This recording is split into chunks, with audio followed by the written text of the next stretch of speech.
ಓಂ ಶಾಂತಿ.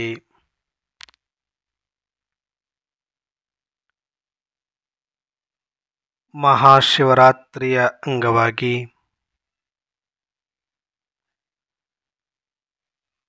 ನಿಮ್ಮೆಲ್ಲರ ತಂದೆ ಸರ್ವಾತ್ಮರ ಪಿತ ಶಿವಪರಮಾತ್ಮನನ್ನ ಸ್ಮರಿಸುತ್ತಾ ಪ್ರಜಾಪಿತ ಬ್ರಹ್ಮ ಜಗದಂಬಾ ಸರಸ್ವತಿ ಮಮ್ಮಾರವರನ್ನು ಆಹ್ವಾನಿಸುತ್ತಾ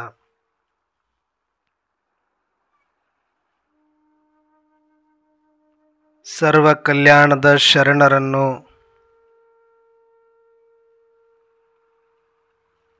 ಸ್ಮೃತಿ ಮಾಡುತ್ತಾ ವಿಶೇಷವಾದ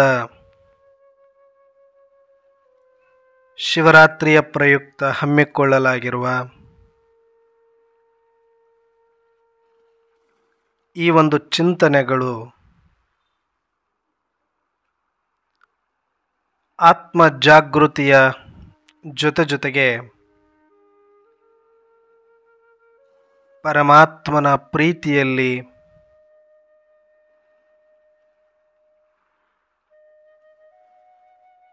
ಪ್ರೇಮ ಜಾಗೃತಿನೂ ಮಾಡಿಕೊಳ್ಳುತ್ತಾ ಪರಮಾತ್ಮನಲ್ಲಿ ಲವಲೀನರಾಗುವ ವಿಶೇಷವಾದ ಚಿಂತನೆಯೇ ಶರಣರು ಕಂಡ ಶಿವ. ಈಗಾಗಲೇ ಶಿವನ ಬಗ್ಗೆ ಇಡೀ ಜಗತ್ತಿನಾದ್ಯಂತ ಇರುವ ಎಲ್ಲ ಧರ್ಮಗಳು ಸಹ ಆ ಒಬ್ಬ ಪರಮಾತ್ಮ ತಂದೆಯ ಸ್ಮೃತಿಯನ್ನೇ ಕೊಡುವ ಕಾರ್ಯವನ್ನೇ ಮಾಡುತ್ತಾ ಇವೆ. ಎಲ್ಲ ಧರ್ಮಾತ್ಮರು, ಎಲ್ಲ ಪ್ರವಾದಿಗಳು, ಎಲ್ಲ ಸಾಧು ಸಂತರು, ಎಲ್ಲ ಮಹಾತ್ಮರು ಮತ್ತು ನಮ್ಮ ಕಲ್ಯಾಣದ ಬಸವಾದಿ ಶರಣರು ಸಹಿತವಾಗಿ ಆ ಒಬ್ಬ ನಿರಾಕಾರ ಜ್ಯೋತಿ ಸ್ವರೂಪ ಪರಂಜ್ಯೋತಿ ಪರಮಾತ್ಮನ ಕುರಿತಾಗಿಯೇ ಜಗತ್ತಿಗೆ ಆ ಸ್ಮೃತಿಯನ್ನು ಕೊಡುವ ಸೇವೆಯನ್ನು ತಮ್ಮ ಜೀವನವನ್ನು ಬಲಿದಾನವಾಗಿಟ್ಟುಕೊಂಡು ಜಗತ್ತಿಗೆ ಆ ಶಿವ ಸಂದೇಶವನ್ನು, ಶಿವ ತತ್ವವನ್ನು, ಶಿವ ಮಂತ್ರವನ್ನು ಕೊಡುವ ಕಾರ್ಯವನ್ನು ಬಹಳ ಇಂದಿನಿಂದಲೂ ಅನೇಕರ ತ್ಯಾಗ, ಬಲಿದಾನ, ತಪಸ್ಸು, ಹೋರಾಟ ಎಲ್ಲವೂ ಕೂಡ ಎಲ್ಲರೂ ಮಾಡಿದ್ದು ಎಲ್ಲ ಧರ್ಮದಲ್ಲಿಯೂ ಆ ಒಬ್ಬ ಸೃಷ್ಟಿಕರ್ತ ಪರಂಪಿತ ನಿರಾಕಾರ ಶಿವಪರಮಾತ್ಮನ ಸ್ಮರಣೆಯನ್ನೇ ಮಾಡುವ ಸಲುವಾಗಿ, ಆ ಸ್ಮರಣೆಯ ಜ್ಯೋತಿಯನ್ನು ಜಾಗೃತಗೊಳಿಸುವ ಸಲುವಾಗಿಯೇ ಇಷ್ಟೆಲ್ಲ ಇತಿಹಾಸವೂ ಕೂಡ ನಡೆದಿರುವಂಥದ್ದು. ಆ ಒಬ್ಬ ಪರಮಾತ್ಮನನ್ನು ಕೆಲವರು ಅಲ್ಲಾ ಅಂದರು, ಕೆಲವರು ಗಾಡ್ ಅಂದರು, ಕೆಲವರು ಜ್ಯೋತಿ ಸ್ವರೂಪ ಅಂದರು, ಕೆಲವರು ಏಕೋಂಕಾರ ಅಂತ ಹೇಳಿದರು, ಕೆಲವರು ಶಿವ ಅಂತ ಕರೆದರು. ಆದರೆ ಅಲ್ಲ ಅಂತಂದ್ರೂ ಅವರು ಹೇಳೋದು ದೇವನೊಬ್ಬನೇ.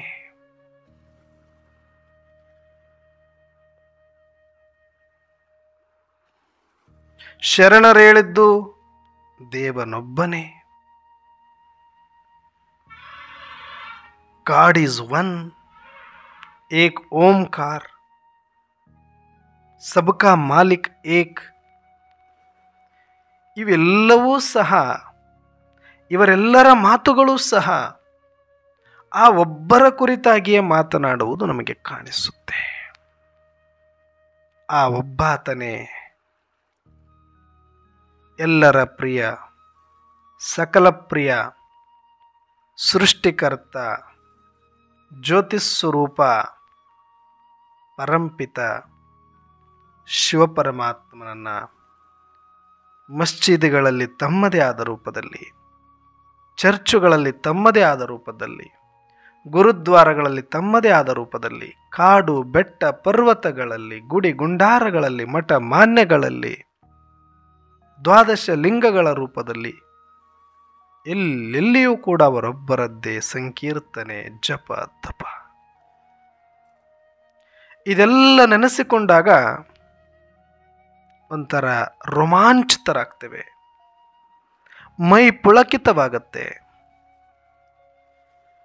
ಯಾರು ನಿಜವಾದ ಆಧ್ಯಾತ್ಮಿಕ ಆಸಕ್ತಿ ಉಳ್ಳವರು ಇದ್ದಾರೆಯೋ, ಆ ಒಬ್ಬ ಪರಮಾತ್ಮನನ್ನು ಸರಿಯಾಗಿ ಅರ್ಥ ಮಾಡಿಕೊಳ್ಳಬೇಕು ಎನ್ನುವ ಒಂದು ದಾಹ ಇದೆಯೋ, ಅವರೆಲ್ಲರಿಗೂ ಕೂಡ ಈ ಒಂದು ರೋಮಾಂಚನ ಆಗಿಯೇ ಆಗುತ್ತೆ.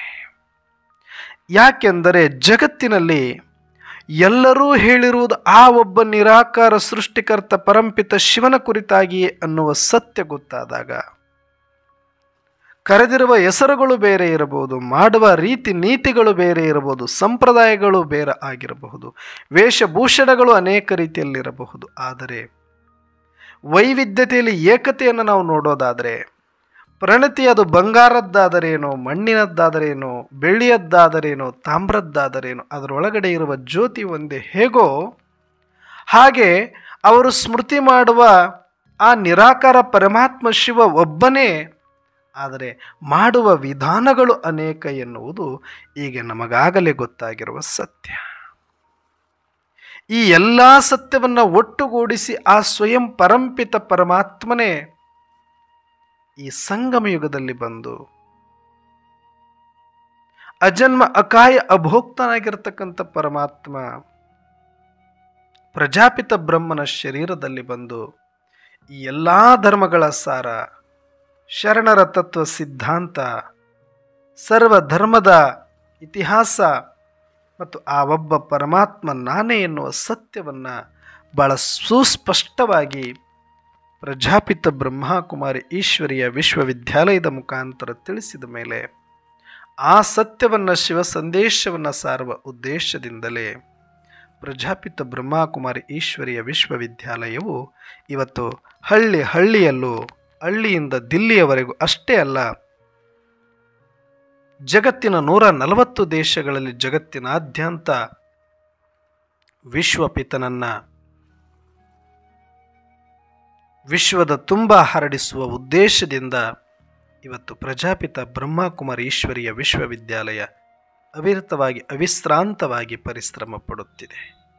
ಅದರ ಫಲವಾಗಿಯೇ ಇವತ್ತು ಎಲ್ಲ ಕಡೆ ಆತ್ಮಜಾಗೃತಿ, ಪರಮಾತ್ಮ ಜಾಗೃತಿ, ಮಹಾಪರಿವರ್ತನೆಯ ವಿಶೇಷವಾಗಿರತಕ್ಕಂಥ ಸಂಸ್ಕಾರ ಪರಿವರ್ತನೆಯ ಕಾರ್ಯ ಇವತ್ತು ಭರದಿಂದ ಸಾಗ್ತಾ ಇದೆ.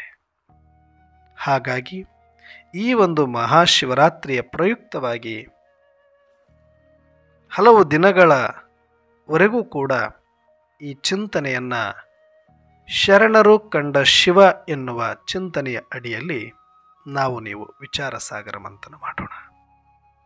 ಇದೇ ಒಂದು ವಿಷಯದ ಕುರಿತಾಗಿ ಈಗಾಗಲೇ ನಮ್ಮ ಹಿರಿಯ ಸಹೋದರಾತ್ಮ, ನಾವೆಲ್ಲ ಅನೇಕ ಬ್ರಹ್ಮಕುಮಾರರಿಗೆ ಆದರ್ಶ ಮತ್ತು ದಾರಿದೀಪವಾಗಿರತಕ್ಕಂಥ ಪ್ರಜಾಪಿತ ಬ್ರಹ್ಮ ಬಾಬಾರವರ ನಂತರ ಈ ಥರದ ಕೆಲವಷ್ಟು ಆತ್ಮರು ನಮಗೆ ಮಾರ್ಗದರ್ಶನ ಮಾಡಿ ಅನೇಕರ ಆತ್ಮ ಜಾಗೃತಿ ಮಾಡಿರುವವರಲ್ಲಿ ಒಬ್ಬರಾಗಿರತಕ್ಕಂಥ ಬಸವರಾಜ ರಾಜಋಷಿ ಅಣ್ಣನವರು ಈ ವಿಚಾರದ ಕುರಿತಾಗಿ ಸಾಕಷ್ಟು ನಮ್ಮ ಕರ್ನಾಟಕದ ಜನತೆಗೆ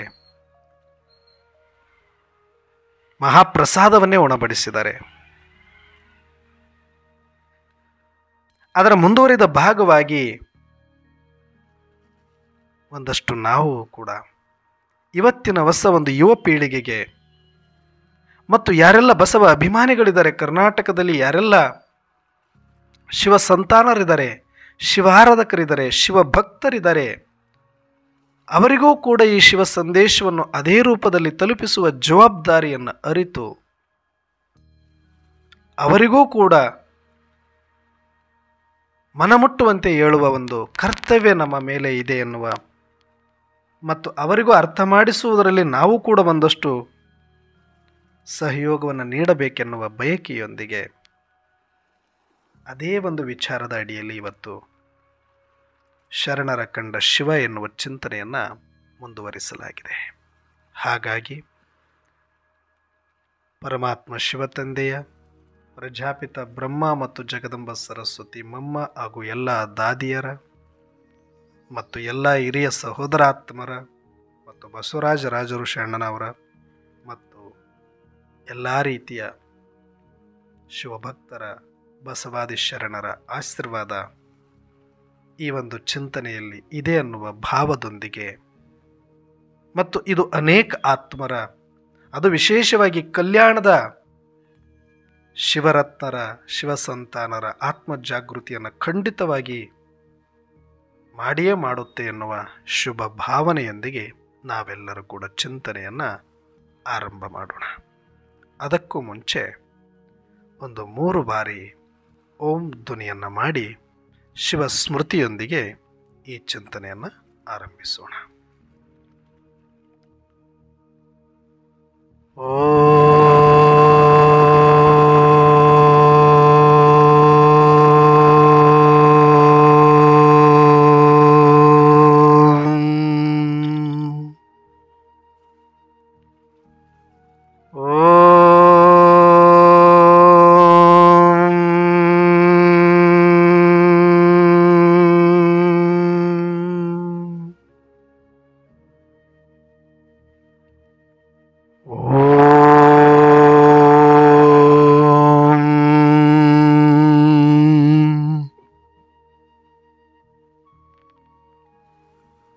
ಶಾಂತಿ ಶಾಂತಿ ಶಾಂತಿ. ಓಂ ಶಾಂತಿ. ನೋಡಿ, 12ನೇ ಶತಮಾನ ಕರ್ನಾಟಕದ ಕಲ್ಯಾಣದ ಸಮಯ.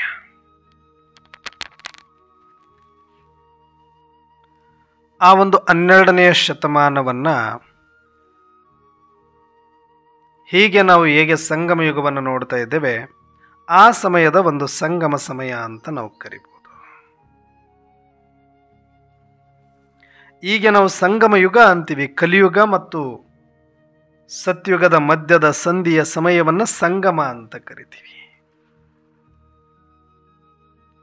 ಆಗಲೂ ಕೂಡ ಅವರು ಅದೇ ಶಬ್ದವನ್ನು ಬಳಸಿದರೆ ಕೂಡಲ ಸಂಗಮ ದೇವ, ಕೂಡಲ ಸಂಗಮ ದೇವ.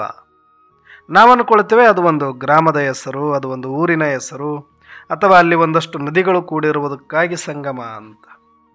ಯಾವುದೇ ಸ್ಥೂಲ ಗ್ರಾಮ ಅಥವಾ ಸ್ಥೂಲ ನದಿಗಳ ಸಂಗಮದಿಂದ ಸಂಗಮನಾಥನಾಗುವುದಿಲ್ಲ.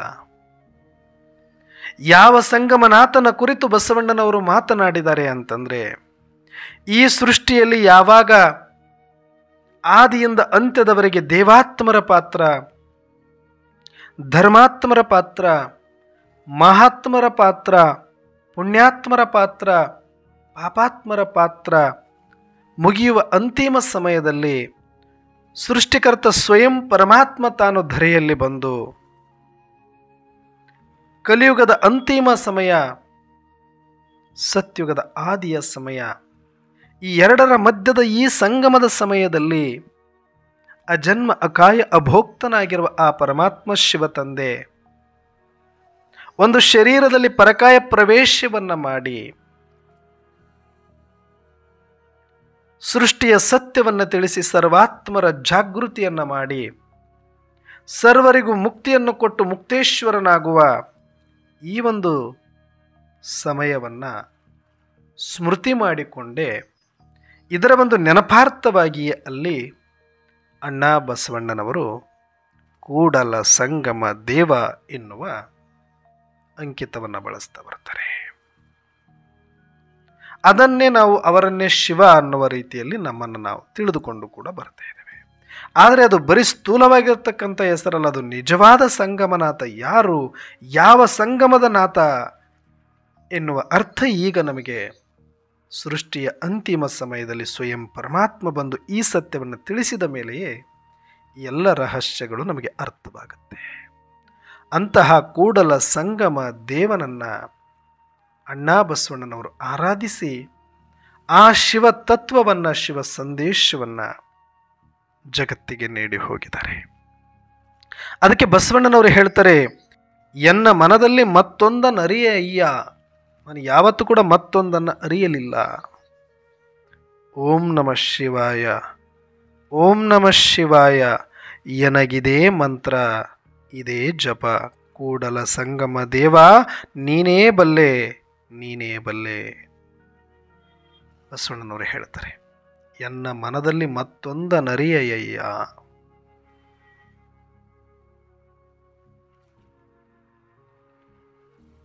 ನನಗೆ ಮನಸ್ಸಿನಲ್ಲಿ ಇನ್ನೊಂದು ಬರಲಿಕ್ಕೆ ಸಾಧ್ಯನಿಲ್ಲ, ಇನ್ನೊಂದು ನಾನು ಅರಲಿಲ್ಲ.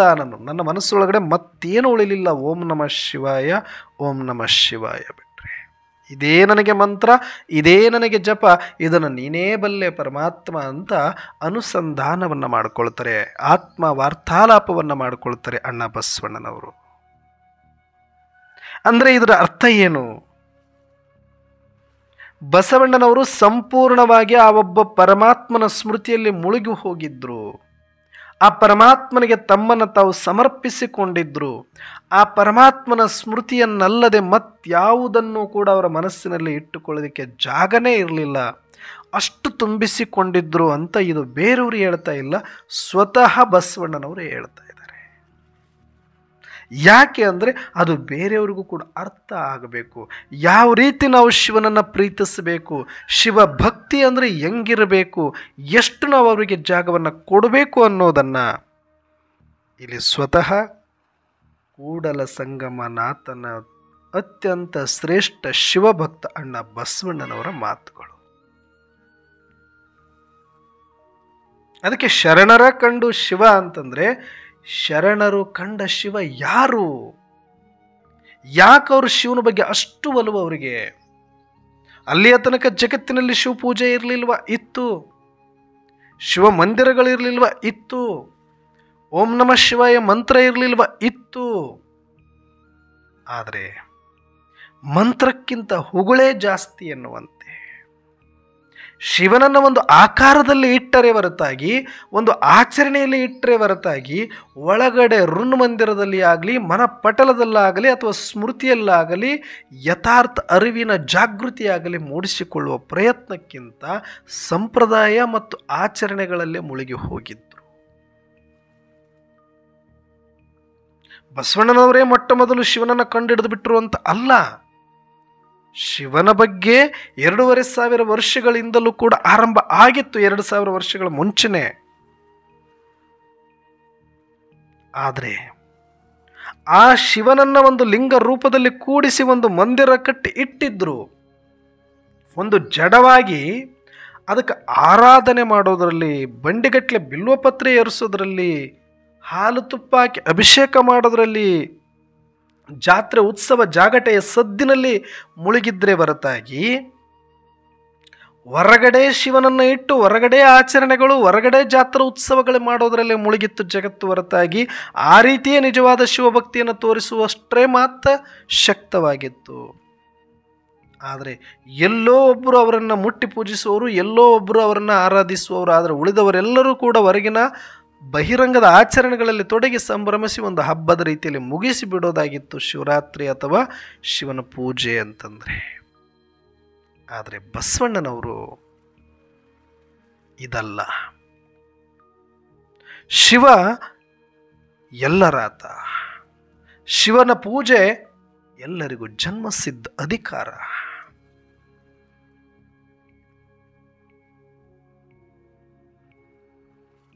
ಶಿವ ಅಂತರಂಗದಲ್ಲಿ ಆರಾಧಿಸಬೇಕಾದ ಒಂದು ಜ್ಯೋತಿ. ಶಿವಭಕ್ತಿ ಅಂದರೆ ಅಂತರಂಗದ ಆಚರಣೆಗಳು, ಮನ ಪರಿವರ್ತನೆಯ ಹೊರತಾಗಿ ಹೊರಗಿನ ಬಹಿರಂಗದ ಆಚರಣೆಗಳಲ್ಲ. ಹೊರಗಡೆ ಮಾಡುವ ಜಾತ್ರೆ ಉತ್ಸವಗಳಲ್ಲಿ ಸೀಮಿತ ಆಗೋದಲ್ಲ. ಅದು ವರ್ಷಕ್ಕೆ 1 ದಿನ ಮಾಡಲಿ ಪರವಾಗಿಲ್ಲ, ಆದರೆ ಅಷ್ಟಕ್ಕೆ ಸೀಮಿತ ಆಗಬಾರದು. ಒಳಗಡೆ ಅಂತರಂಗದಲ್ಲಿ ಆ ಶಿವನಿಗಾಗಿ ನಾನು ಏನು ಮಾಡಬಲ್ಲೆ, ಆ ಶಿವನಿಗಾಗಿ ನಾನು ಎಷ್ಟು ದಾಹದಿಂದ ತುಡಿಯಬಲ್ಲೆ, ಆ ಶಿವನ ಪ್ರೀತಿ ಪ್ರೇಮವನ್ನು ಎಷ್ಟು ನಾನು ಅನುಭವಿಸಬಲ್ಲೆ, ಇದರ ಬಗ್ಗೆ ಒಂದು ಜಾಗೃತಿಯನ್ನು ಆರಂಭ ಮಾಡಿದ್ದು ಅದು ಕ್ರಾಂತಿ ಅಂತ ಹೆಸರು ಪಡ್ಕೊಳ್ಳುತ್ತೆ ಅನ್ನೋದಾದರೆ, ಎಷ್ಟು ಶಿವನ ಬಗ್ಗೆ ಭಕ್ತಿ, ಗುಡಿ ಗುಂಡಾರ, ಚಿನ್ನದ ಮಂದಿರಗಳು ಇದ್ದರೂ ಸಹ ಎಷ್ಟು ಬಹಿರಂಗದ ಆಚರಣೆಗೆ ಒತ್ತನ್ನು ಕೊಟ್ಟಿದ್ರು ಅನ್ನೋದಕ್ಕೆ ಇವರು ಕ್ರಾಂತಿ ಅಂತ ಕರೆಸ್ಕೊಳ್ಬೇಕಾಗತ್ತೆ. ಇರುವ ಸತ್ಯವನ್ನು ಅಂತರಂಗದ ಆತ್ಮ ಜಾಗೃತಿಯೊಂದಿಗೆ ಪರಮಾತ್ಮನ ಪ್ರೀತಿಯನ್ನು ಜಾಗೃತಿ ಮಾಡ್ಕೊಳ್ಳಿ. ಹೊರಗಡೆ ಮನಸ್ಸಿನ ಸಂಸ್ಕಾರವನ್ನು ಪರಿವರ್ತನೆ ಮಾಡ್ಕೊಳ್ಳಿ. ಅಂತರಂಗದ ಪರಿವರ್ತನೆಯೇ ಮುಖ್ಯ ಹೊರತಾಗಿ ಬಹಿರಂಗದ ಆಚರಣೆ ಅಲ್ಲ ಅಂತ ಹೇಳೋದೇ ಒಂದು ದೊಡ್ಡ ಕ್ರಾಂತಿ ಅಂತ ಅನ್ನಿಸ್ಕೊಳ್ಳುತ್ತೆ. ಅಂದರೆ ಎಷ್ಟರ ಮಟ್ಟಿಗೆ ಶಿವನನ್ನು ಜಡದಲ್ಲಿ ಇಟ್ಟಿದ್ರು ಅನ್ನೋ ಸತ್ಯ ತಿಳ್ಕೊಳ್ಳೋದಕ್ಕೆ ಇಷ್ಟು ಸಾಕು ಅಂತ ಅನಿಸುತ್ತೆ.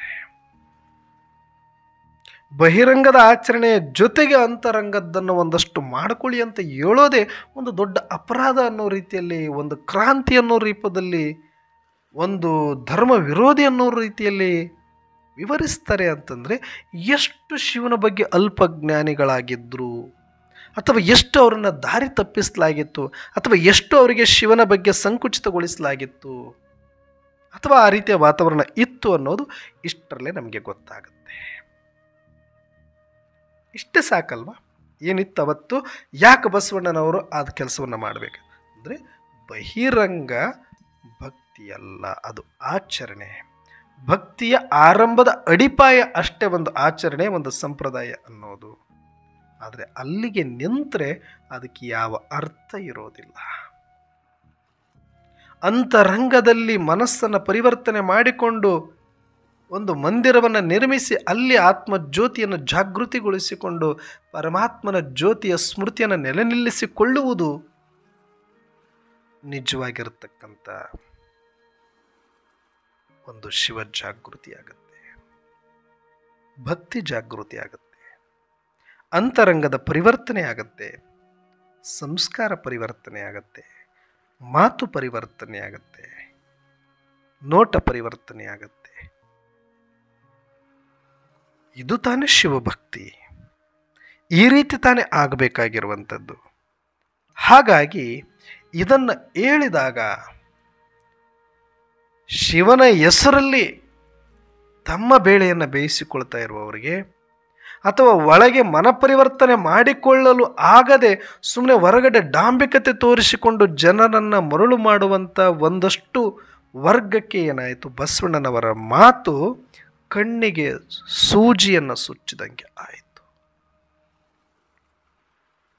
ಇದು ಯಾವುದೋ ಒಂದು ಸಮುದಾಯ, ಒಂದು ಧರ್ಮ ಅಲ್ಲ. ಅದರಲ್ಲೇನು ಯಾರೂ ಶಿವಭಕ್ತರಿರಲಿಲ್ಲ ಅಂತಲ್ಲ. ನಿಜವಾದ ಶಿವಭಕ್ತರು ಅವಾಗಲೂ ಇದ್ದರು, ಅವರಿಗೆ ಖುಷಿ ಆಯಿತು. ಆದರೆ ಯಾರು ಬರೀ ಡಾಂಬಿಕತನದಲ್ಲಿ ತೋರಿಸಿಕೊಂಡು ಜಗತ್ತನ್ನು ನಂಬಿಸಿಕೊಂಡು ಅದರಲ್ಲಿ ಬದುಕನ್ನು ಸಾಗಿಸಬೇಕು, ಬದುಕನ್ನು ಕಟ್ಟಿಕೊಳ್ಬೇಕು ಬರೋ ಮಾತಿನಿಂದ ಆಚರಣೆಯಿಂದ ಅಂತ ಇದ್ದರು, ಅವರಿಗೆ ಮಾತ್ರ ಅದು ಒಂದು ಜಾತಿ, ಒಂದು ಧರ್ಮ ಅಂತಲ್ಲ. ಒಳ್ಳೆಯವರು ಭಕ್ತರಲ್ಲೂ ಒಳ್ಳೆಯವರು ಇದ್ದಾರೆ, ಕೆಟ್ಟವರು ಇದ್ದಾರೆ. ಇವತ್ತಿನ ಬಸವ ತತ್ವದಲ್ಲೂ ಒಳ್ಳೆಯವರು ಇದ್ದಾರೆ, ಕೆಟ್ಟವರು ಇದ್ದಾರೆ, ಸರಿ ಇರೋರು ಇದ್ದಾರೆ, ಸರಿ ಇಲ್ಲದೆ ಇರೋರು ಇದ್ದಾರೆ.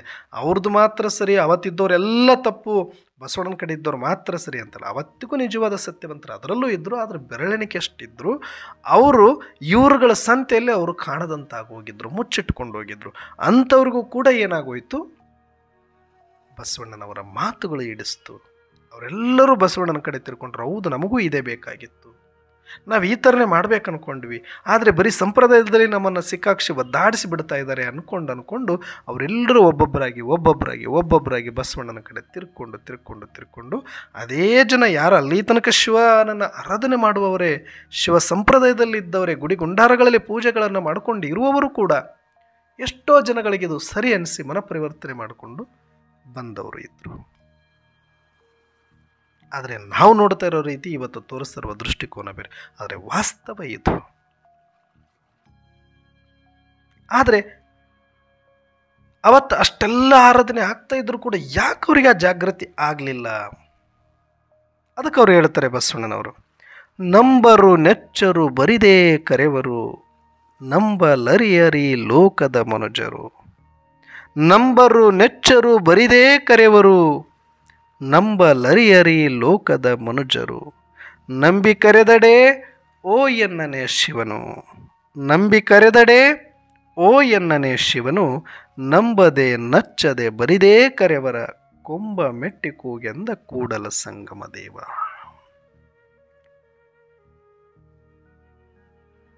ಅವತ್ತು ಗುಡಿ ಗುಂಡಾರಗಳಿತ್ತು, ದೊಡ್ಡ ದೊಡ್ಡ ದೇವಸ್ಥಾನಗಳಿತ್ತು, ಜಾತ್ರಾ ಉತ್ಸವಗಳಿತ್ತು, ದಾನ ಧರ್ಮಗಳಿತ್ತು, ಎಲ್ಲವನ್ನ ಮಾಡ್ತಾ ಇದ್ರು. ಆದರೆ ಒಳಗಡೆ ಆತ್ಮಜಾಗೃತಿ ಮಾಡಿಕೊಂಡ್ರ ಅಂದರೆ ಇಲ್ಲ. ಶಿವಸ್ಮೃತಿ ನಿರಂತರವಾಗಿ ಒತ್ತಿ ಹುರಿತಾ ಇತ್ತು ಅಂದರೆ ಇಲ್ಲ. ಯಾಕೆ ಅಂದರೆ ಅವರು ನಂಬಲಿಲ್ಲ, ಶಿವನ ಬಗ್ಗೆ ಒಳಗಡೆ ಹೋಗ್ಲಿಕ್ಕೆ ರೆಡಿ ಇಲ್ಲ. ಆತ್ಮಜಾಗೃತಿ ಮಾಡಿಕೊಂಡು ಮನಸ್ಸೊಳಗಡೆ ನೆಲೆ ನಿಲ್ಲಿಸಿಕೊಳ್ಳೋದಕ್ಕೆ ರೆಡಿ ಇರಲಿಲ್ಲ. ಹೊರಗಡೆ ಎಷ್ಟು ಬೇಕಾದರೂ ಹೇಳ್ರಿ ನಾವು ಮಾಡ್ತೀವಿ, ಎಷ್ಟು ಬೇಕಾದರೂ ಹೇಳ್ರಿ ಮಾಡ್ತೀವಿ. ಇವತ್ತು ಹೇಳ್ತಾರಲ್ಲ ಕೆಲವರು, ಯಾವುದಾದ್ರೂ ದೈವ ಕಾರ್ಯಕ್ಕೆ ನೀವು ಕರೆದ್ರೆ ಅವ್ರು ಹೇಳ್ತಾರೆ, ನಿಮ್ಗೆ ಎಷ್ಟು ಬೇಕೋ ಹಣ ಕೊಡ್ತೀವಿ, ನೀವು ಮಾಡಿಬಿಡಿ, ನಾವು ಬರೋಕ್ಕೆ ನಮ್ಮ ಹತ್ರ ಟೈಮ್ ಇಲ್ಲ. ಹೆಂಗೋ ಅವತ್ತಂಗೆ ಒಳಗಡೆ ಕೂತ್ಕೊಂಡು ಧ್ಯಾನ ಮಾಡೋಣ, ಜಪ ಮಾಡೋಣ, ತಪಸ್ಸು ಮಾಡೋಣ, ಶಿವಯೋಗ ಮಾಡೋಣ ಅಂದ್ರೆ ಅವರಿಗಿಲ್ಲ. ಬೇಕಾದ್ರೆ ದುಡ್ಡು ಕೊಡ್ತೀನಿ, ದಾನ ಮಾಡ್ತೀನಿ, ಅನ್ನ ಕೊಡ್ತೀನಿ, ವಸ್ತ್ರ ಕೊಡ್ತೀನಿ ಅನ್ನೋರು ಇದ್ದರೆ ಹೊರತಾಗಿ ಅಂತರಂಗದ ಪರಿವರ್ತನೆ ಮಾಡ್ಕೊಳ್ಬೇಕು ಅನ್ನೋ ಆಸಕ್ತಿ ಇರೋರು ಇರಲಿಲ್ಲ.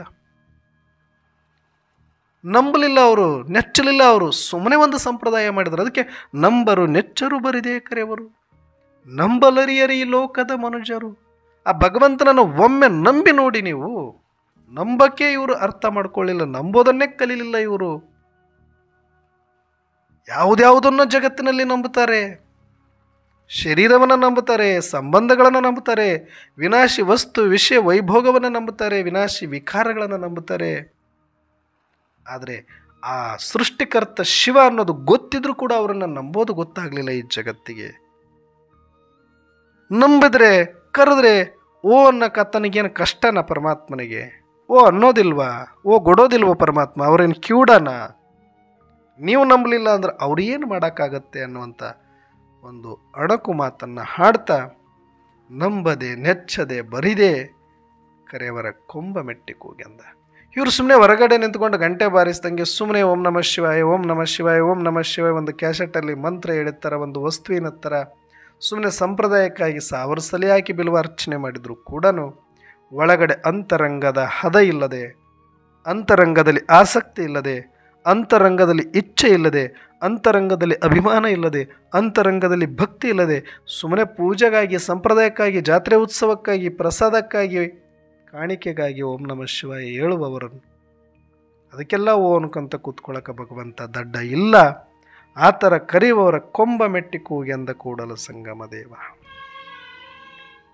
ಎಷ್ಟು ಅದ್ಭುತವಾದಂಥ ಶಿವನ ಬಗ್ಗೆ ನಂಬಿಕೆ ಮಾತುಗಳನ್ನಾಡಿದ್ದಾರೆ ಶರಣರು. ಶಿವನ ಸ್ಮೃತಿಯನ್ನು ಜಗತ್ತಿಗೆ ಕೊಟ್ಟಿದ್ದಾರೆ ಶರಣರು. ಆದರೆ ಈ ಸತ್ಯವನ್ನು ಹೇಳಿದಾಗ ಕೆಲವರು ತುಂಬ ಅಯ್ಯೋ ಇವ್ರೇನು ಭಾರಿ ದೊಡ್ಡ ಶಿವಭಕ್ತರು, ಏನೆಲ್ಲ ಇವರಿಗೆ ಶಿವ ಒಳ್ಳೇದ ಮಾಡಿಬಿಟ್ಟಿದ್ದಾನ, ಶಿವ ಏನೆಲ್ಲ ಕೊಟ್ಟುಬಿಟ್ಟಿದ್ದಾನೆ ಇವರಿಗೆ, ಮತ್ತು ಇವ್ರ ಮನೆಯಲ್ಲಿಗೆ ಯಾಕೆ ಸಾವಾಯಿತು, ಇವ್ರಿಗೆ ಯಾಕೆ ನೋವಾಯಿತು, ಇವ್ರಿಗೆ ಯಾಕೆ ಪರಿಸ್ಥಿತಿ ಬಂತು, ಏನು ಶರಣರಿಗೇನು ಎಲ್ಲ ಸರಿ ಹೋಗ್ಬಿಡ್ತಾನ, ದೊಡ್ಡ ದೊಡ್ಡ ಮಾತಾಡೋರು ಇದ್ರಲ್ಲ, ಏನು ಇವರು ಶಿವ ಶಿವ ಅಂದ್ಕೊಂಡು ಓಡಾಡ್ಬಿಟ್ರಲ್ಲ, ಇವ್ರಿಗೇನಾಗ್ಬಿಡ್ತು, ಇವರೇನು ಸ್ವರ್ಗಕ್ಕೆ ಹೋಗ್ಬಿಟ್ರಾ ಅಂತ ಈ ಥರ ದೊಡ್ಡ ದೊಡ್ಡ ಮಾತುಗಳನ್ನಾಡಿ ವ್ಯಂಗ್ಯ ಆಡೋರು, ಮಾಡೋಕ್ಕಾಗದೇ ಇರೋರು, ನೋಡೋಕ್ಕೂ ಆಗಲ್ಲ ಅವ್ರಿಗೆ. ಆವಾಗ ನೋಡೋಕ್ಕೂ ಆಗದೇ ಇದ್ದಾಗ ಆಡ್ಕೊಳ್ಳೋದನ್ನು ಚೆನ್ನಾಗಿ ಮಾಡ್ತಾರೆ. ಅಂಥವ್ರಿಗೆ ಶರಣರು ಒಂದು ಮಾತು ಹೇಳ್ತಾರೆ, ಬೇವಿನ ಬೀಜವ ಬಿತ್ತಿ ಬೆಲ್ಲದ ಕಟ್ಟೆಯ ಕಟ್ಟಿ. ಬೇವಿನ ಬೀಜ ಬಿತ್ತಿ ಬೆಲ್ಲದ ಕಟ್ಟೆಯ ಕಟ್ಟಿ. ಆಕಳ ಹಾಲನ್ನೆರೆದು ಜೇನುತುಪ್ಪವ ಹೊಯ್ದರೆ ಸಿಹಿಯಾಗಬಲ್ಲುದೇ ಕಹಿಯಹುದಲ್ಲದೆ. ನೀನೊಂದು ಬೇವಿ ಬೀಜ, ವಿಷದ ಬೀಜವನ್ನು ತೆಗೆದುಕೊಂಡು ಹೋಗಿ ಅದಕ್ಕೆ ಬೆಲ್ಲದ ಕಟ್ಟಿ ಕಟ್ಟಿ ಆಕಳ ಹಾಲು ಹಾಕಿ ಅಭಿಷೇಕ ಮಾಡಿದ್ರು ಅದೇನು ಬೇವಿನ ಬೀಜದ ಕಹಿ ಏನು ಹೋಗೋದಿಲ್ಲ, ಸಿಹಿ ಏನು ಆಗೋದಿಲ್ಲ. ಅದು ಮತ್ತೆ ಬೇವಿನ ಗಿಡನೇ ಬರೋದು. ನೀನು ಬೆಲ್ಲದ ನೀರು ದಿನ ಹಾಕಿದ್ರು ಕೂಡ, ಹಾಲು ಹಾಕಿದ್ರು ಕೂಡ ಹೇಗೋ ಹಾಗೆ ಶಿವಭಕ್ತರಲ್ಲದವರ ಕೂಡೆ ನುಡಿಯಲಾಗದು ಕೂಡಲ ಸಂಗಮ ದೇವ. ಎಷ್ಟೇ ಅರ್ಥಜ್ಞಾನ, ಆತ್ಮಜ್ಞಾನ, ಪರಮಾತ್ಮ ಜ್ಞಾನ, ಸತ್ಯ ಶುದ್ಧದ ಜ್ಞಾನವನ್ನು ಜಗತ್ತಿಗೆ ಕೊಟ್ಟರೂ ಕೂಡ ಶಿವಭಕ್ತರಲ್ಲದವರಿದ್ದರೆ ಅವ್ರ ಹತ್ರ ಮಾತಾಡಿ ವ್ಯರ್ಥ. ಅವ್ರ ಹತ್ರ ಏನು ಮಾತಾಡಿದ್ರು ಬೋರ್ಗಲ್ಲ ಮೇಲೆ ನೀರು ಸುರಿದಂತೆ ಅಂತಾರಲ್ಲ, ಆ ರೀತಿಯಾಗಿ ಅಂಥ ಶಿವಭಕ್ತರಲ್ಲದವರು ಕೂಡ ಏನು ಮಾತಾಡೋಕ್ಕಾಗತ್ತೆ, ಅವ್ರಿಗೆ ಏನು ಹೇಳೋಕ್ಕಾಗತ್ತೆ? ಒಳಗಡೆ ಸಂಸ್ಕಾರದಲ್ಲಿ ವಿಷ ತುಂಬಿಕೊಂಡಾಗ ನಾವು ಎಷ್ಟು ಒಳ್ಳೆಯ ಮಾತುಗಳನ್ನು ಹೇಳಿ ಅವರನ್ನು ಪರಿವರ್ತನೆ ಮಾಡಿಕೊಳ್ಬೇಕು ಅಂದರೆ ಒಳಗಡೆ ವಿಷ ಹೇಗೆ ಬೇವಿನ ಬೀಜ ಬಿಡೋದಿಲ್ವೋ ಹಾಗೆ ಇವ್ರಿಗೆ ಎಷ್ಟೇ ಶಿವನ ಸತ್ಯವನ್ನು ತಿಳಿಸಿ ಸತ್ಯದ ಸ್ಮೃತಿಯನ್ನು ಕೊಟ್ಟರೂ ಕೂಡ ಮತ್ತೆ ಅದೇ ಸಂಪ್ರದಾಯ ಕಂಡುಕೊಂಡಿರೋರು ಸಂಪ್ರದಾಯ ಮಾಡಿ ಕೈ ತೊಳ್ಕೊಳ್ಳೋದ್ರಲ್ಲೇ ಇರ್ತಾರೆ ಹೊರತಾಗಿ ಒಳಗಡೆ ಅಂತರಂಗದ ಪರಿವರ್ತನೆಗೆ ಇವರು ಯಾವತ್ತೂ ಕೂಡ ಅಣಿಯಾಗೋದಿಲ್ಲ. ಬದಲಾಗಿ ವಾದ ಮಾಡಿ ಉಪಯೋಗ ಇಲ್ಲ ಅನ್ನುವ ಸೂಕ್ಷ್ಮತೆಯನ್ನು ಕೂಡ ಯೋಗ್ಯರಲ್ಲದವರಿಗೆ ಈ ಮಾತುಗಳನ್ನು ಹೇಳಿ ನಮ್ಮ ಸಮಯವನ್ನು ವ್ಯರ್ಥ ಮಾಡಿಕೊಳ್ಬಾರ್ದು ಅನ್ನುವಂಥ ಒಂದು ವಿಶೇಷವಾದ ಸೂಚನೆಯನ್ನು ಕೂಡ ಇಲ್ಲಿ ಶರಣರು ಕೊಡ್ತಾರೆ. ಆದರೆ ತಿಳಿಸುವಂಥ ಪ್ರಯತ್ನ ಅಂತೂ ನಾವೆಲ್ರಿಗೂ ಮಾಡಬೇಕು. ಅವರು ಹೇಳ್ತಿದ್ದಾರೆ ಅಂತ ಬೇಜಾರು ಮಾಡ್ಕೊಳ್ಳೋದು ಅಲ್ಲ, ಅಥವಾ ಅವ್ರು ಹೇಳಿದ್ರೆ ನಮಗೆ ಬೇಜಾರು ಆಗಿಬಿಡ್ಬೇಕು ಅಂತಲೂ ಇಲ್ಲ. ಆದರೆ ಯಾರು ಶಿವಭಕ್ತರಲ್ಲವೋ ಅವರಿಗೆ ಇದು ಅರ್ಥ ಆಗೋದಿಲ್ಲ. ಅಂದರೆ ಪಾತ್ರ ಈ ಸೃಷ್ಟಿಯ ನಾಟಕದಲ್ಲಿ ಎಲ್ಲರದ್ದೂ ಒಂದು ಪಾತ್ರ ಇದೆ. ಅವರವ್ರ ಪಾತ್ರ ಅವರವರು ಮಾಡಲೇಬೇಕಾಗಿದೆ. ಆದರೆ ನಮ್ಮ ಕರ್ತವ್ಯ ಶಿವನ ಸಂದೇಶವನ್ನು ಎಲ್ರಿಗೂ ಕೊಡೋದು. ಈಗ ಪ್ರಜಾಪಿತ ಬ್ರಹ್ಮಕುಮಾರಿ ಈಶ್ವರೀಯ ವಿಶ್ವವಿದ್ಯಾಲಯದಲ್ಲಿ ನಾವು ಇದನ್ನೇ ಹೇಳ್ತಾ ಇದ್ದೀವಿ. ಪರಮಾತ್ಮ ಈಗ ಬಂದಿದ್ದಾರೆ. ಯಾವ ವರ್ಷಗಳಿಂದ ಸಹಸ್ರ ವರ್ಷಗಳಿಂದ ಶಿವ ಜಯಂತಿಯನ್ನು ಮಾಡ್ತಾ ಬಂದಿದ್ರಿ, ಶಿವರಾತ್ರಿಯನ್ನು ಮಾಡ್ತಾ ಬಂದಿದ್ರಿ. ಆ ರಾತ್ರಿ ಈಗ ಬಂದಾಗಿದೆ.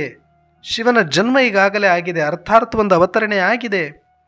ಸತ್ಯ ಶಿವ ಬಂದು ಈ ಸತ್ಯ ಸಂದೇಶವನ್ನು ತಿಳಿಸಿದ್ದಾರೆ ಅಂತ ಅವರು ಮನೆಗಳಿಗೆ ಬಾಗಿಲಿಗೆ ಹೋಗಿ ನಾವು ಕೊಟ್ಟರೂ ಕೂಡ ಯಾರ ಪಾತ್ರದಲ್ಲಿ ಈ ಸತ್ಯವನ್ನು ಅರ್ಥ ಮಾಡಿಕೊಂಡು ಶಿವನ ಸೇವೆ ಮಾಡಿ ಜೀವನ ಸಾರ್ಥಕ ಮಾಡಿಕೊಳ್ಳೋ ಭಾಗ್ಯ ಇದೆಯೋ ಅವರಿಗೆ ಮಾತ್ರ ಇದು ತಲುಪುತ್ತೆ. ಅಂಥವ್ರು ಮಾತ್ರ ಇಲ್ಲಿ ಭಾಗವಹಿಸಿ ಇದನ್ನು ಬರ್ತಾರೆ ಹೊರತಾಗಿ ಇದನ್ನು ಸ್ವೀಕಾರ ಮಾಡ್ತಾರೆ ಹೊರತು ಎಲ್ಲರೂ ಸ್ವೀಕಾರ ಮಾಡೋದಿಲ್ಲ ಅನ್ನುವ ಸತ್ಯವೂ ಕೂಡ ನಮಗೆ ಗೊತ್ತಿರಬೇಕು. ಆಗ ನಾವು ಮಾಡುವ ಸೇವೆಯಲ್ಲಿ ನಮಗೆಂದು ನಿರಾಶೆನೂ ಆಗೋದಿಲ್ಲ, ವಿಘ್ನನೂ ಅನಿಸೋದಿಲ್ಲ. ಎಲ್ಲವನ್ನ ಅರ್ಥ ಮಾಡಿಕೊಂಡು ನಾವು ಸೇವೆಯಲ್ಲಿ ಮಗ್ನರಾದಾಗ ನಾವು ಕೂಡ ನಿತ್ಯ ನಿರಂತರವಾಗಿ ಆತ್ಮಜ್ಯೋತಿಯ ಜೊತೆಗೆ ಶಿವ ಸತ್ಯದ ಸ್ಮೃತಿಯ ಸದಾಕಾಲ ನೆನಪಿನಲ್ಲಿ ಇದ್ದುಕೊಂಡು ಸರ್ವಾತ್ಮರನ್ನು ಜಾಗೃತಿ ಮಾಡೋಣ ಅಂತ ಹೇಳ್ತಾ, ಅವತ್ತೇ ಈ ಶಿವನ ಸತ್ಯವನ್ನು ಶರಣರು ಆ ಶಿವಸ್ಮೃತಿಯ ಜ್ಯೋತಿಯನ್ನು ಒತ್ತಿಸಿ ಹೋಗಿದರೆ ಇಲ್ಲಿಯ ತನಕ ಅದು ಇನ್ನೂ ಉರಿತಾ ಇದೆ. ಇವಾಗಲೂ ಕೂಡ ಆ ಪರಮಾತ್ಮನ ಜ್ಯೋತಿಯನ್ನು ಅದಕ್ಕೆ ಸೇರಿಸಿ ಮತ್ತೆ ಕಲ್ಯಾಣದಲ್ಲಿ ಆ ಕಲ್ಯಾಣದ ಶರಣರು ಮರುಕಳಿಸಿದ್ದಾರೆ ಅನ್ನುವ ಒಂದು ಸತ್ಯ ಸಂದೇಶವನ್ನು ಈ ಮುಖಾಂತರ ನಾವೆಲ್ಲರೂ ಕೂಡ ಸಾರಿ ಎಲ್ಲ ಶಿವಭಕ್ತರನ್ನು ಜಾಗೃತಗೊಳಿಸೋಣ ಅಂತ ಹೇಳ್ತಾ ಇವತ್ತಿನ ಚಿಂತನೆಯನ್ನು ಮುಕ್ತಾಯ ಮಾಡೋಣ. ಓಂ ಶಾಂತಿ.